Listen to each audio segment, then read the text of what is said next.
Welcome to Haunt Weekly.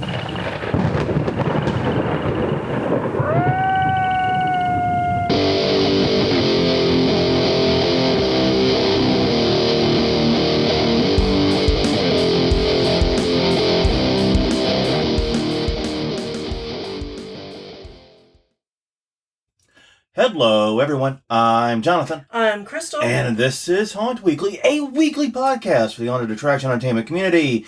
Whether you're an actor, owner, or just plain aficionado, we aim to be a podcast for you. Mm-hmm. And it is that special time of year. Pro haunts are either already been open for Friday the 13th or opening probably this coming weekend. Right. Home haunts, like us, are in full swing for preparations. And basically, it's officially haunt season, y'all. Haunt season 2024 is underway. And we're going to talk some about our plans for this haunt season, as well as 8 reasons we have come to hate our past selves. Yeah. Maybe if you listen to this episode and take our advice, you will not hate your future self will not hate you today as much as we hate us 5, 10, 15 years ago right now. Yeah. Because we got some real beef with those assholes. Well, yeah, I don't think that young us thought about us getting old and having to deal with their bullshit.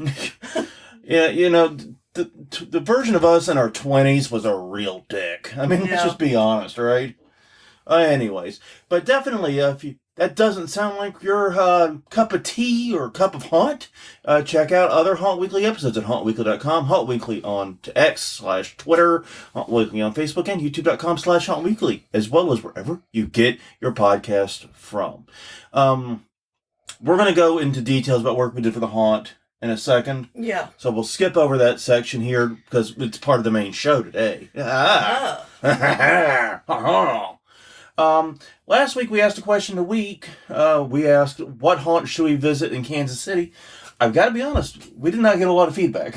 No, only Nick Nixon said that we should go to the Beast. And it looks like we probably will. In fact, I'm tentatively planning to go to the Beast and Edge of Hell, 2 haunts owned by the same people that are about a block apart. Yeah. So that could be fun. And they're in downtown Kansas City.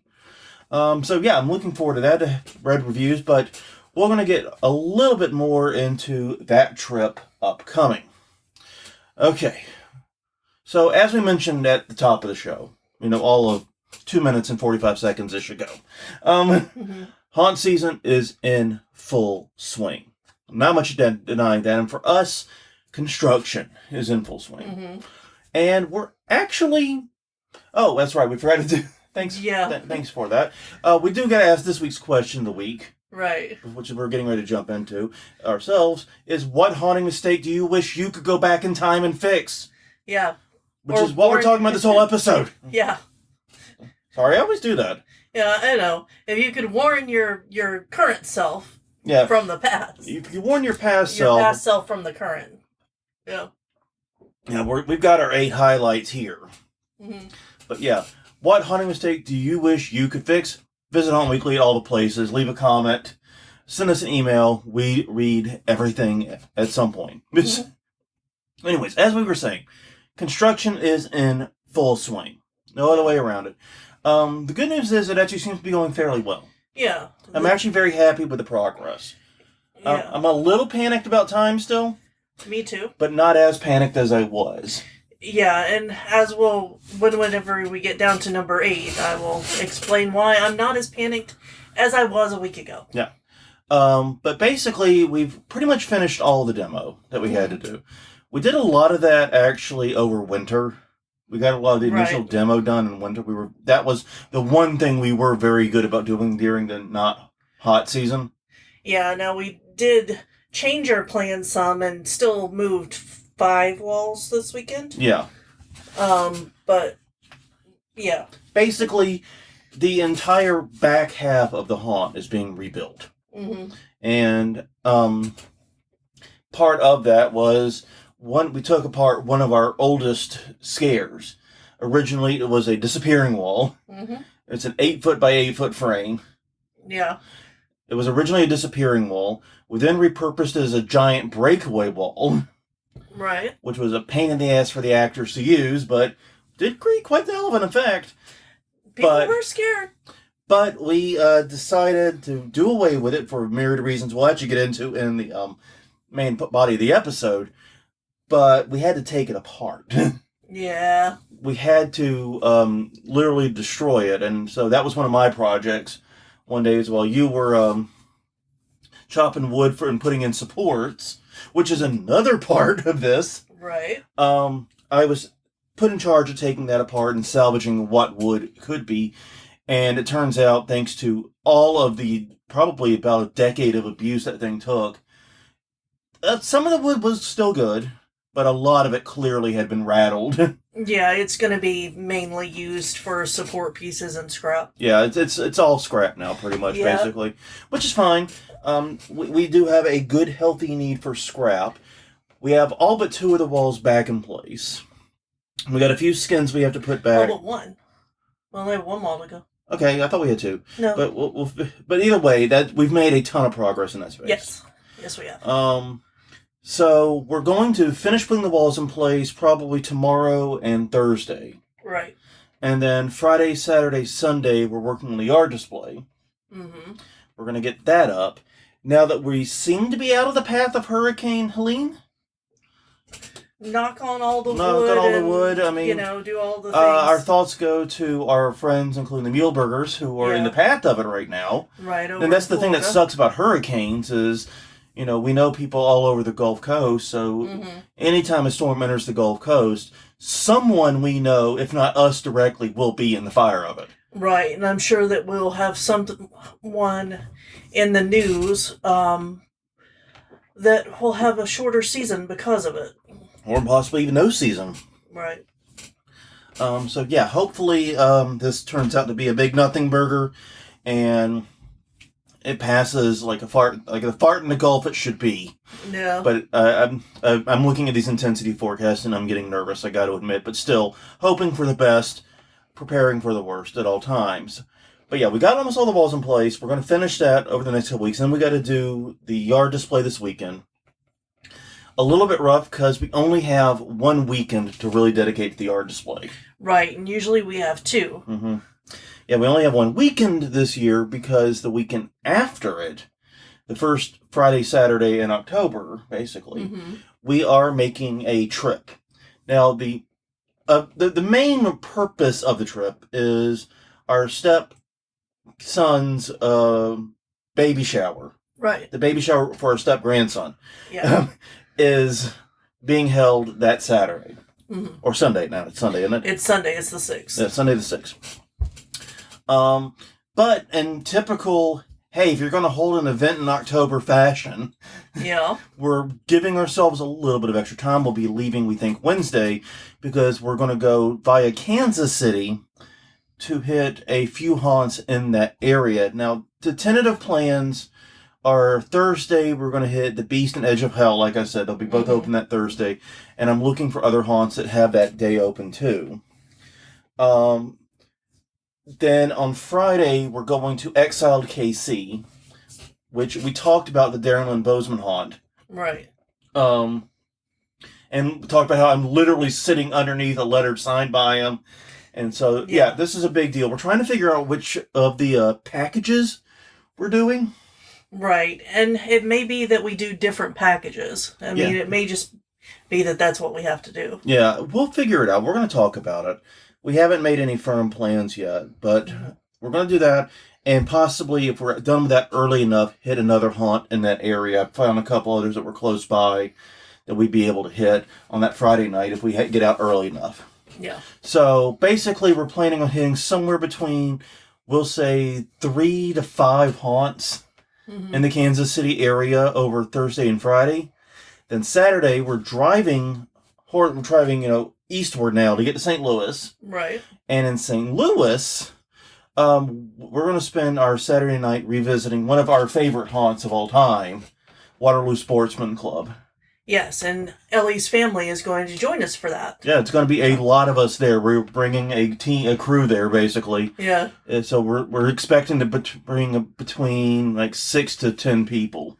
Yeah, it'll be a lot of fun. It's going to be a lot of fun, and I loved Waterloo, and it was the surprise hit of that trip. Yeah. After being so disappointed by Limp Brewery and the darkness, and then stumbling upon this haunt via a flyer in a costume shop. Yep.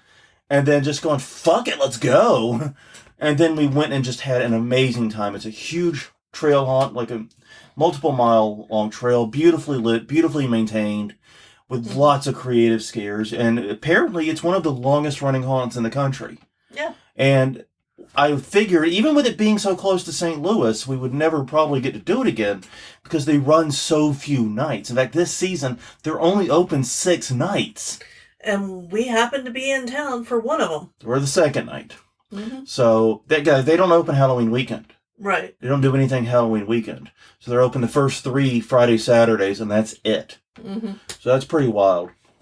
But yeah, we're going to hit that, attend the baby shower, come home, and then we have just 2 more weeks, 3 weeks, and 2 weekends before opening. Yeah. And that's a lot. Yes, it is. Luckily, like I said, I don't feel as bad about getting it done as I did about 2 weeks ago. I'm over that major panic mode. I do think we'll have it done, and I do think we'll have a great yard display. I think we're going to have some good stuff this year. But man, did the heat really fuck us over? Yeah. Because we both really had the itch to work on it, and as early as like mid-August, right on my birthday. Yeah. We started talking about it, and the heat index just never got low enough. It used to be we'd have fairly regular days of relatively calm weather, and we even had a hurricane this year, and it didn't come with the perfect weather afterward. What a ripoff! Yeah, I know. That was pretty... That's like 90% of the benefit of a hurricane. Yeah. Is that you get amazing weather the days after. Like the best weather you'll ever see in your life after. Nope. Fuck that. Still heat index, or feels like temps well above 100, 8,000% humidity. They're so muggy it stole my wallet. Well, and even the rains lately have not been cooling off the temperature at all. Yeah, we had a rainstorm, I think it was Sunday. Yeah. And we're like, oh yeah, maybe that'll cool things off. Because you can see the storm clouds coming. You see that you smell the ozone. You know it's coming. Like, oh yeah, that'll cool things off. No, that feels like temperature went up after a rain. Yeah. I want a scientific explanation of that. Because that is crazy.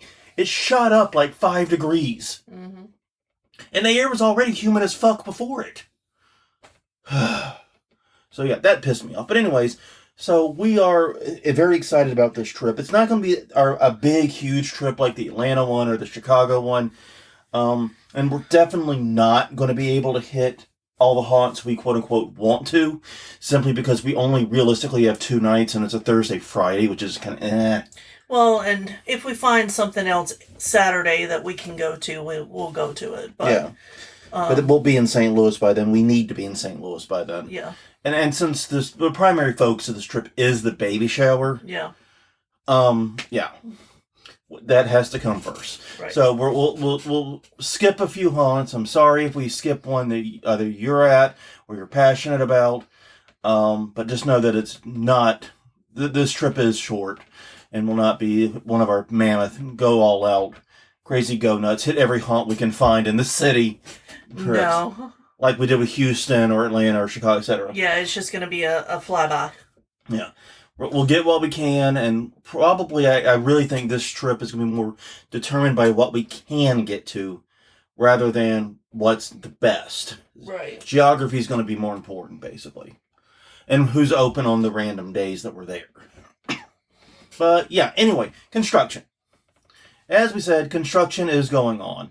And we have a strange tradition every time right around this point, where we start cursing the ever-loving shit out of the past us. Yeah. We really do. We are very mean to past us.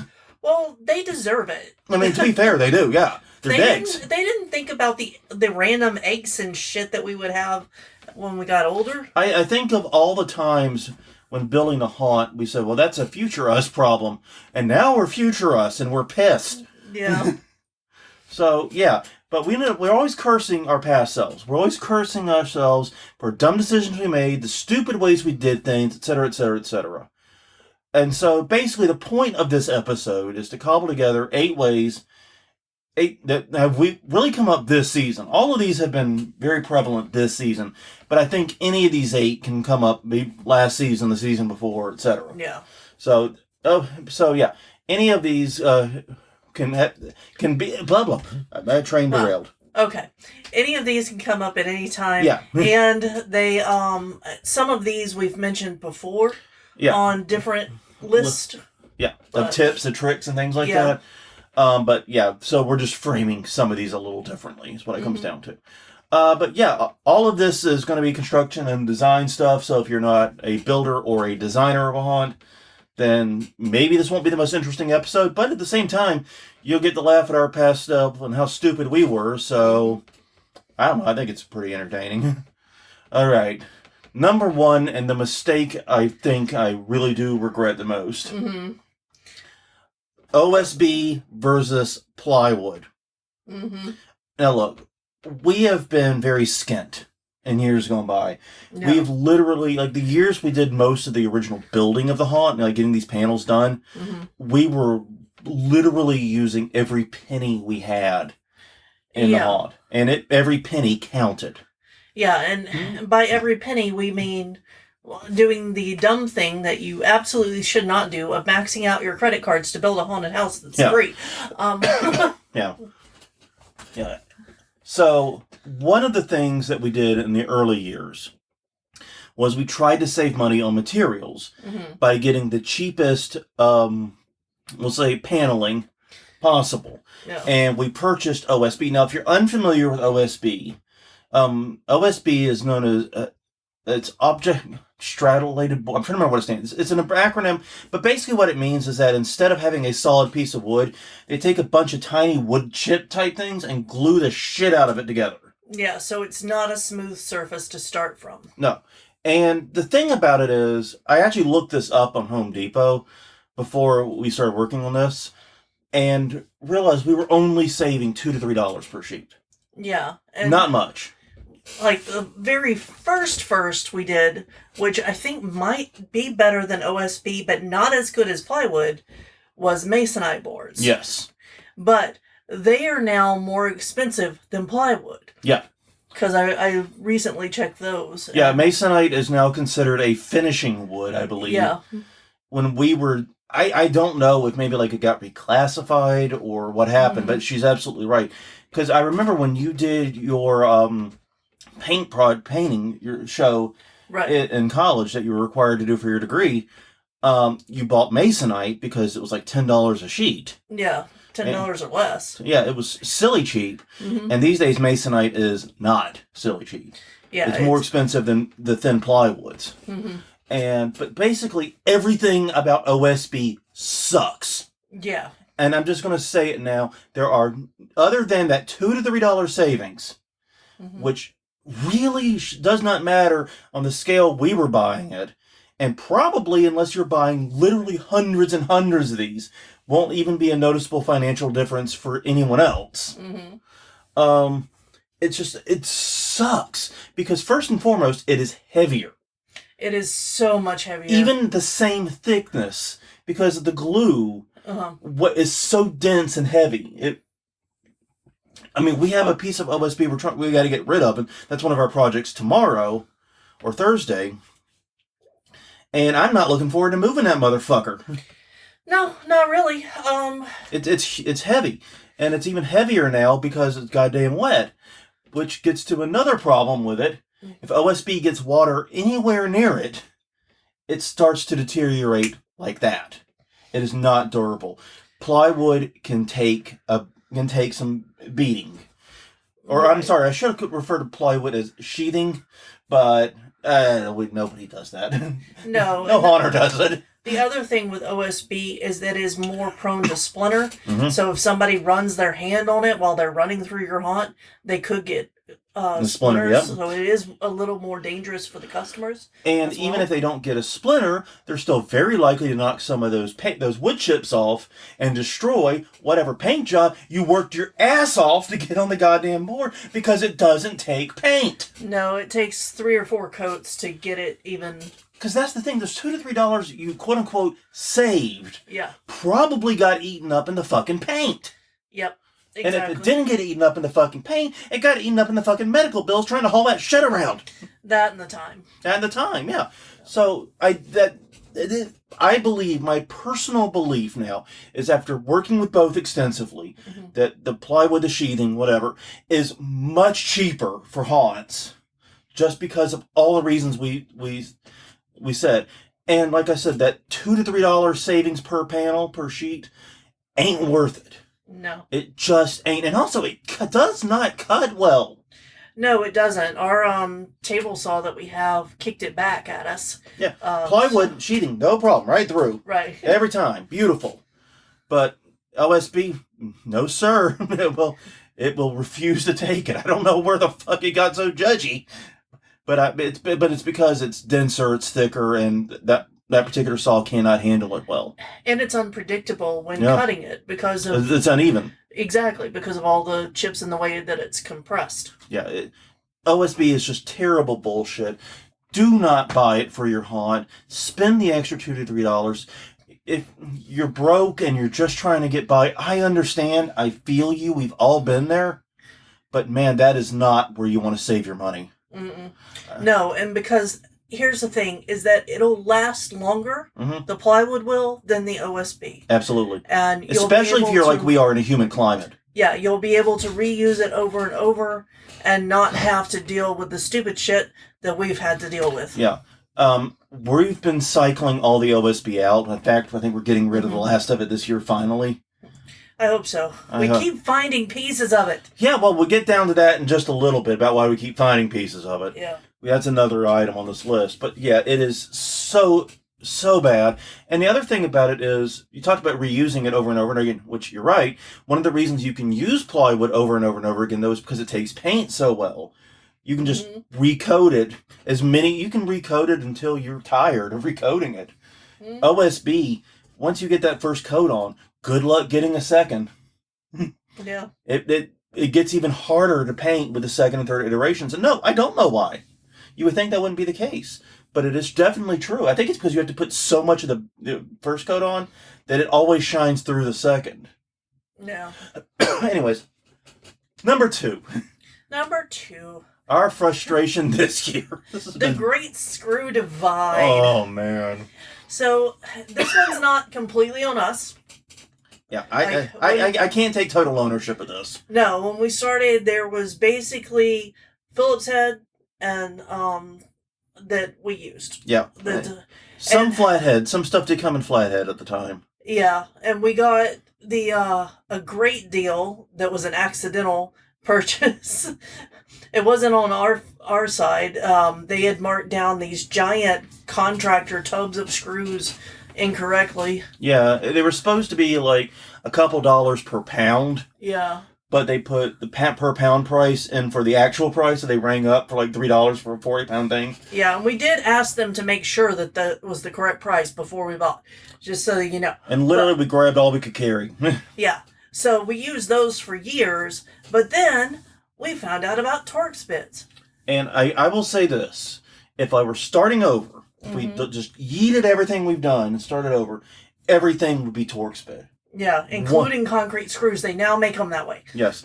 Torx is so superior to Phillips head.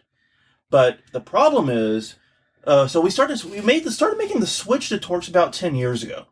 I don't remember exactly when we did it, but we started making it 10 years ago.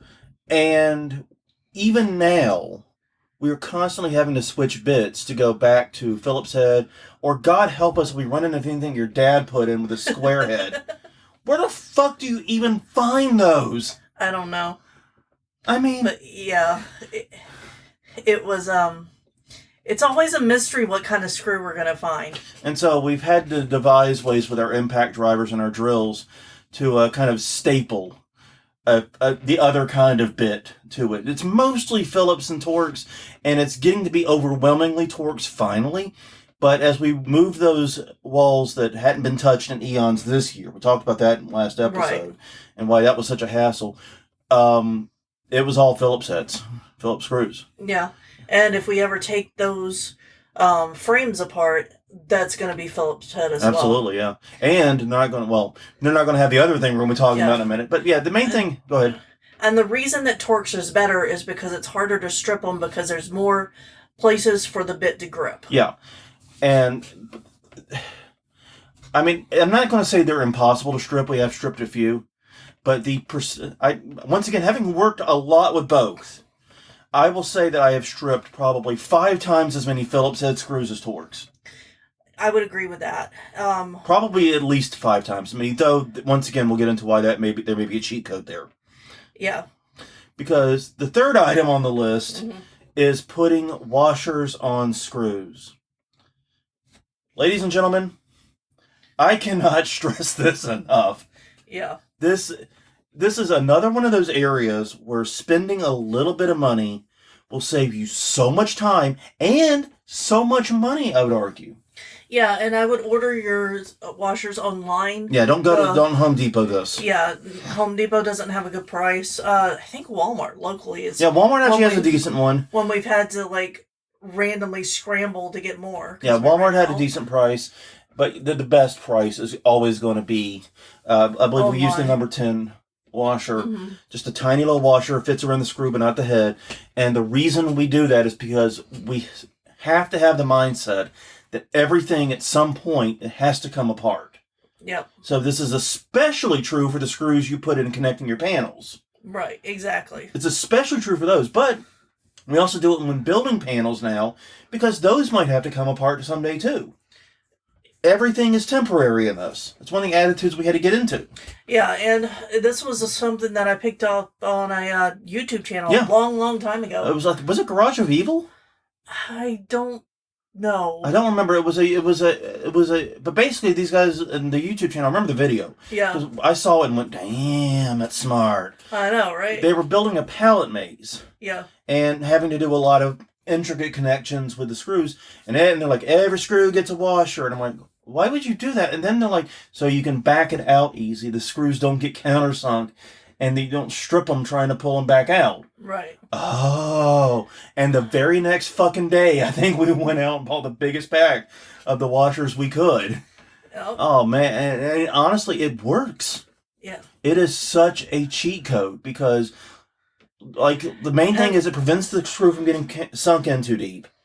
And it makes it so that it has a lower friction surface to start spinning against whenever you go to pull it out. And it just makes it so that even after years of sitting there doing nothing, it will come out like butter damn near every time.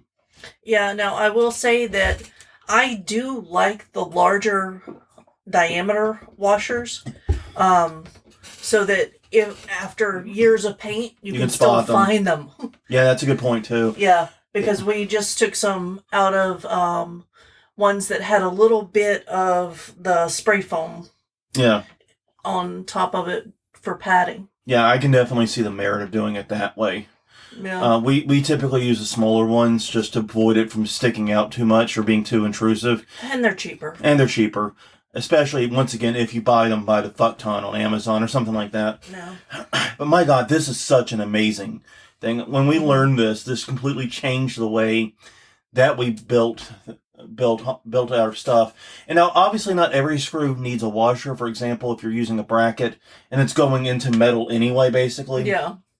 You don't put a washer on that because it's already got the bracket is the washer at this point. So, and with a bracket, you really don't want to put more separation there between the screw and the bracket anyway. So, yeah, but no, this has really made our life so much easier. And we curse so fucking hard whenever we find screws that don't have washers that need to come out. Because we do find them, and they're very often Phillips heads, which is the double whammy of 1 out of 8 of these is going to strip. Yeah. Just nothing can be done about that. No matter how good you do, no matter how much properly you put your weight on it, 1 out of 8 is going to strip almost every fucking time. I swear to God. Especially if it's been up for a long time. Right, and we actually did buy a new reciprocating saw to take care of these. Also, something that I wanted to mention is that screw positioning has also changed. Yes. Because we have, in the beginning, we would try to get the screws as close to the corner, so barely enough room for the drill, no matter which corner it was, to connect it to another panel. Now we leave enough room that we don't have to get on the ground. Yeah, the general rule is when we're connecting 2 panels that are going side by side, we have 1 screw that's fairly close to the middle, usually on top of the crosspiece board. Yeah. And then we have 1 that's about halfway between the crosspiece and the floor, and 1 that's a little bit above halfway above. And basically all our positions that are comfortable to reach. We don't need a step ladder. We don't need to get on the floor. And we do this because the idea was when we were putting them in the very far corners, that yes, it's extra work, but it's better supporting. But that's not really how that works. And honestly, if you're supporting the wall that way, you're probably fucking up, because the fourth thing we're mad at previous us about is some of the poorly supported walls. Some of which we had forgotten all about how badly supported they were. It got rough. And this is dangerous for customers or visitors, because if they hit these poorly supported walls, something bad could happen. Never has happened, luckily. No. But something could. But it's also dangerous for us. Just this year, one of those walls that we moved nearly fell on us, and we weren't ready for it because it only had like 1 screw holding it up on the backside. We're like, okay, pulling out the first screw, and then and it starts to come down. Yeah, we were very surprised. Luckily, no one was hurt. It didn't even actually fall. We managed to catch it, but there was a moment. Heart rates were elevated. Apple Watches were deeply concerned. So... that happened. But yeah, it's amazing how bad we were at this, and that we have not had any injuries. Yeah. I'm a little bit amazed. Because some of the ones we did were truly not supported, and they were not supported in either the correct directions, not against the force of where the impact was likely to come from, and they were not secured to multiple surfaces. Yeah. And that's one thing that we have completely changed our policy on.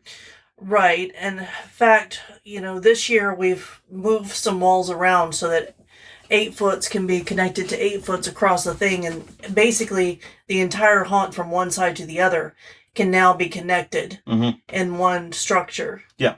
And because of that, we can exploit it and connect it to multiple points of the garage superstructure. Yeah. Both the rafters above and to the walls, the 4 walls on the side. Yeah, the main... Or to the concrete floor. Right. Yeah, the main issues that we had were the walls that we talked about moving that are near the washer and dryer. Because it's near the washer and dryer, we still have to have access to those. And we didn't think as much about how is it possible to secure them whenever we were first building them. Yeah. But so now that's fixed. Now those walls are some of the sturdiest in the goddamn garage right now. And basically the attitude we've taken is every panel has to be secured to 2 hard points.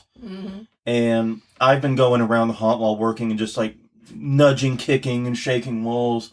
And I've been very impressed by the stability and the durability that it is now. It's so much more solid. They feel like actual walls. It's much, much better. I mean, I always felt we did a pretty good job supporting walls. Like I said, we never had an incident. Right. But now we're doing so much better, and I really am happy for current us for that. Number 5, leveling. What's that?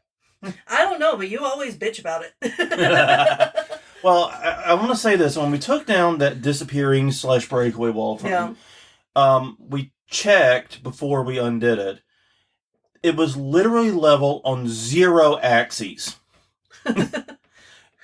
Now, this was a wall that was taking a lot of hits because of the slam wall that was built into it. Yeah, I mean... And it had been working that way for years and years and years So there was a lot of force on it. So Yeah. even if it had gone up level, it wasn't anymore.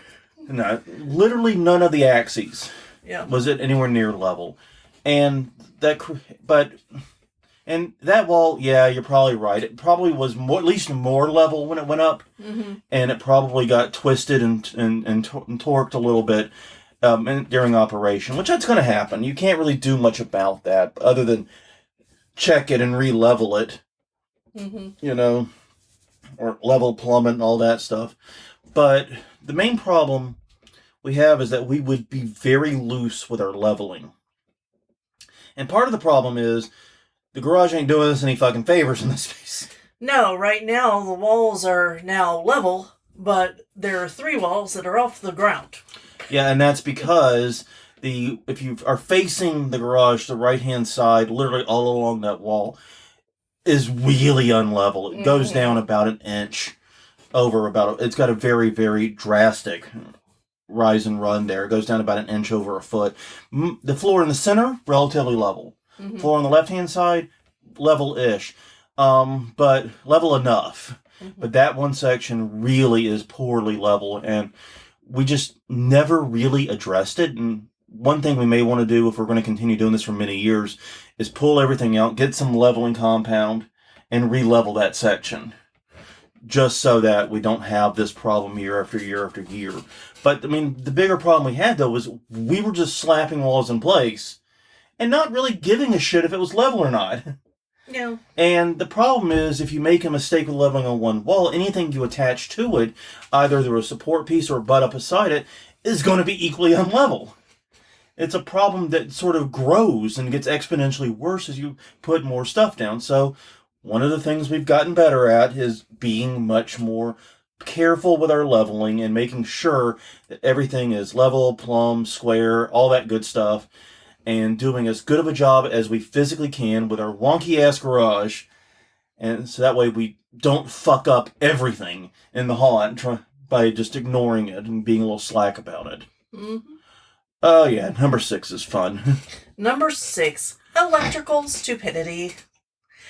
So, whenever we got the house, my dad was working as an electrician and helped us double the number of outlets in the garage. Yeah, the ceiling outlets specifically. Yeah. Because I think the garage only came with 4 2-plug outlets, like in the whole thing. Yeah. And they were designed for the lights specifically. He doubled the number of blocks and put 4 in each one. No, we can't run a huge amount of amps through that because it's still in the same circuit, but we're using LED lights and things and security cameras. We're not running anything super powerful through this. No, the saws are on a different circuit. Yeah, we always run the saws on a different circuit. Yep. And any tools are usually either battery powered or running on a different circuit. But it's been incredibly useful for finding and plugging shit in. And then we went and did one of the dumbest things I think we've ever done. Yeah. Which is, in order to make the exit look better, we literally blocked our access to the light switches that control them. Yeah. Because we have 2 different color boxes for the outlets. We have black and blue. Blue should be the lighting for the haunt lighting, and the black one should be the house lighting. Yeah, the work lights. Yep. But we blocked access. Now, in our defense, it was not our intention to block access. We actually did make that a door. Yeah. The problem was, since the door was butting up against the wall, and this is Louisiana, humidity, expansion, other things crept in, and the door functioned not very door-like. Right. And we just never fixed it. Yeah, we just dealt with screwed it shut and left it alone. And since the switches were in the on position, all the outlets were on all the time. No. But what that meant was, if we needed to bring house lights up whenever we were open, we couldn't do that. To do it, we would have to run around and plug in the fucking lights. Well, so we had shop lights with pull cords, and I would have to get the step ladder and pull the pull cord so that we could look for shit. Yeah. So if someone lost their wallet or their phone or something, or if there was a big break, which we haven't had in a few years, but Well, yeah, we've gotten better about supporting the fucking walls. Well, and testing of the scares before they go live. But yeah, no, we have moved that panel. It's one of the 2 panels that we moved. Yep. The result is we have easy access to the light switches and that storage area, plus another space for an actor if we want it. Right. And all we have to do are flip the switches to go between house lights and haunt lights. That's, yeah, I mean, he did a great job with it. Of all the projects he did for us, that was easily the best one he did. Yeah, and he taught us how to do it. Yeah. So that was nice. It was nice, and it was good working with him. And this was the one that we didn't have to have someone else redo. Right. Because that might have happened on a couple other things. Number 7. I hate this one. Odd-sized panels and frames. This is fucking insane. Just fucking insane. Most of our panels are classic 4 foot by 8 foot. About 20 of them total, I think. About 15, 20 of them. Some are 4 by 6 because we do have the garage door, and an 8 foot panel will not fit in that area. Right. So we often have a couple that fit in that area. And those all make sense. The 4 by 6s, go underneath the garage door. The 4 by 8s, everywhere else. Boom. Beautiful.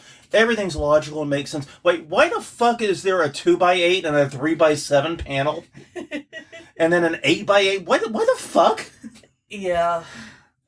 Yeah, we've got some really odd-sized panels. And the reason was fairly simple, and it sounds logical until you think about it for 5 seconds, is that every time we needed, we had a run we were trying to cover with panels that did not divide perfectly by 4, which is a 25 by 25 garage, so we're not going to have that all the time. Every time that would happen, we would just build a panel to custom size. Yeah. We'd rip cut a fucking board, build a frame for it, and put that up. And that is fucking stupid. Yeah. That is fucking stupid. Because it uses way more wood. And what we, this year with our spine, we had an issue where we needed to extend it 2 feet more. But, obviously we didn't want to build another 2 foot panel. We actually just took apart the 2 foot panel when this happened. Right. We had taken apart in December. Yeah. So. And we took it apart, and it was an OSB panel anyway. We were not reusing that panel. No, taking that apart was a very good thing. Yeah. That was not a mistake. That was smart. But we didn't have the 2 foot panel anymore. And so what we did is we just built a 2 foot bridge to connect the last panel to the panels before it. Right. Required 2 boards, about 5 minutes to do. And all we've got to do now is find a way to cover it, and there's a myriad of ways to do that. And we're also using it as a pass-through at the moment. No. So, I don't know. We got ideas on what we're going to do with it, but it's not going to be build another fucking panel and squeeze it in there. No. That is because the problem is, when you change layouts, those are one-time use panels. You're never going to use a 3 by 7 panel again. Because your layout, even the smallest difference in layout, is going to have very different needs. So it's much better just to build the bridge that you need a certain length and have one of your regular 4 foot panels at the end. Right. It's so much simpler. And we were just making it hard for ourselves. That's what we do. Well, I mean, we were like carpenters who only knew how to build panels. Yeah. Yeah, I was proud of ourselves while we were pulling apart stuff. We did find one board that inside had a big arrow that said concrete screw. Excuse me. Now, the 4 other boards that we moved with concrete screws, there was not an arrow. But for that one, we did it correctly.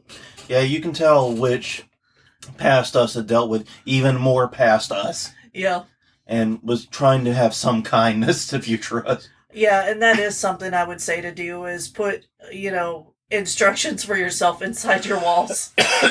Yeah, if you can, especially if you put a concrete screw in, I would definitely or some kind of floor anchor in general, I would absolutely mark where you put that in. Yeah. Because it's very easy to forget about those.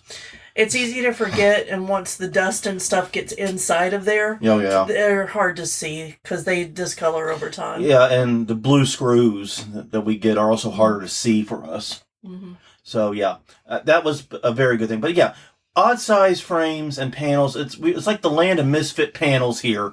Yeah. But we've been slowly getting rid of them, and we're changing our building methods so that we don't need them.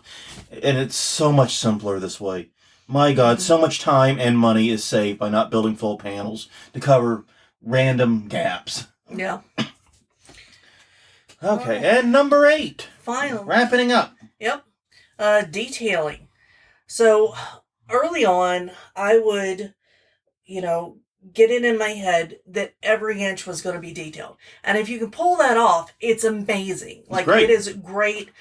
People who are coming through who actually pay attention will notice it. But that's not 98% of your customers.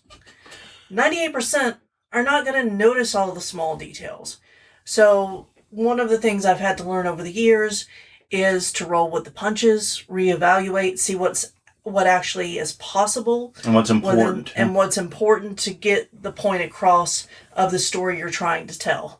Yeah. Don't use black walls. Obviously, we've talked about that. There are many other ways to do detailing that are just as fast. Then this is it. Like, painting a wall black, even if you're using proper sheathing, is actually fairly time consuming because it doesn't like being black.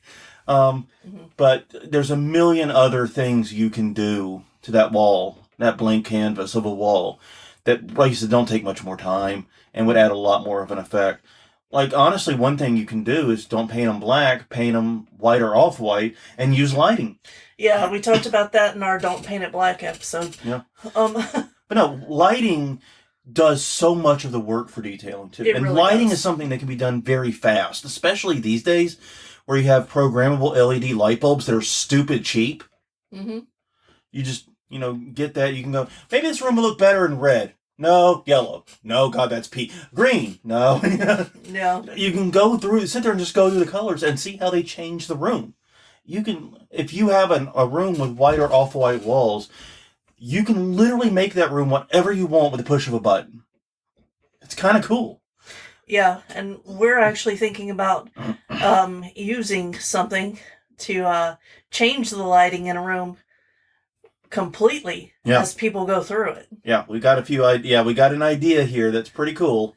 Yeah. We're going to talk more about it once we do some testing on it. Yeah. But yeah, and I understand the frustration because we all really want to have the best haunt ever. Yeah. And we want everything to be detailed like that. But hey, like you said, most people don't notice it. I mean... Yeah, and basically this doesn't only apply to detailing. It's just be realistic with what you want to do. Because we've had to learn that over the years, I think. Yeah, we've gotten a lot better about sort of just rolling with the punches and taking our whatever happens. Yeah, like the yard display this year, we realized we were trying to be too ambitious. We've scaled it back, but it's still going to be cool. It's still going to be science themed. It's still going to have some science experiments, but we want, or quote unquote experiments. Demonstrations is the more appropriate term. Yeah. No one's actually conducting an experiment here. Right. Let's be honest. But I'm very, very curious, and it's still going to be funny because I would want to do something like I don't know what Schwarzschild would look like because he died young, but it'd be funny to have a skeleton getting sucked into a black hole and have him look up Schwarzschild, the QR code. Yeah. Because we're going to have QR codes to where you can get more information about the various scientists we're poking fun of their skeleton form. Right. We got Einstein. If Richard Feynman isn't in this, I'm going to be disappointed. I demand Feynman. Yeah, I'm pretty sure that we're going to do Isaac Newton with the apple going up instead of falling. And him, his skeleton going like, what the hell? That's actually really funny. Yeah. And talk about his laws of gravitation. Yeah. That'd be fun. Stuff like that. And we're going to have a couple of hands-on experiments. We just got our Slinky in for one of them, and it is huge. Yeah, to show waves and how they How waves travel down a spring type surface. It's a really cool thing. We saw it at LIGO. We're doing a very scaled down version of the one they have. Yeah. Because theirs is like 30 feet long. Yeah, and like gigantic. Yeah, it's like 6 feet tall. We ain't got enough yard to do that one, let alone enough money. Right. But so yeah, it's going to be fun. I'm really excited about it. I'm looking forward to it. And it's going to be really, really cool. But yeah, learning to roll with the punches and learning to not get overloaded with stress. And not beat yourself up if you can't just do what you initially set out to do. Yeah, and that was one thing we both were very bad at and have been very bad at is getting a vision and refusing to stray from it even when it's very clearly impossible. Yeah. And that, I think, is something that we've gotten much better at in recent years. Mm-hmm. It's going to be a great haunt. I'm very excited about it. But yeah, it's not going to be the everything for us haunt, especially thanks to some of the limitations we had. Yeah. Well, on that note, everyone, thank you very much for joining us and spending the last 50 or so minutes with us. Please check out more Haunt Weekly. We're at hauntweekly.com, Haunt Weekly at X/Twitter, Haunt Weekly on Facebook, and youtube.com/Haunt Weekly. Until next time, I'm Jonathan. I'm Crystal. And we will see you all next week for episode 460, which is divisible by 4. It means it's time to do the news. And there is a lot to cover, so definitely tune in next week.